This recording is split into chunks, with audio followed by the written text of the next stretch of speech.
নির্জন প্রান্তরে নামাজ পড়ার ফজিলত। হযরত আবু সাঈদ খুদরী হতে বর্ণিত, তিনি বলেন, আল্লাহর রাসূল সাল্লাল্লাহু আলাইহি ওয়াসাল্লাম বলেছেন, জামাতে পড়া নামাজ 25টি নামাজের সমতুল্য। যদি কেউ সেই নামাজ কোনো জনশূন্য প্রান্তরে পড়ে এবং তার রুকু ও সিজদা পূর্ণরূপে আদায় করে, তবে ওই নামাজটি 50টি নামাজের সমমানে পৌঁছায়।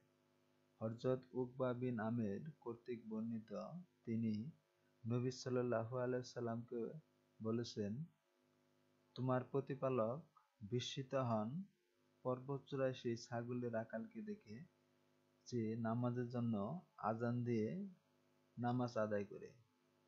আল্লাহ তাআলা বলেন, তোমরা আমার ওই বান্দাকে লক্ষ্য কর, যে এমনি জায়গাতেও আযান দিয়ে নামাজ কায়েম করেছে।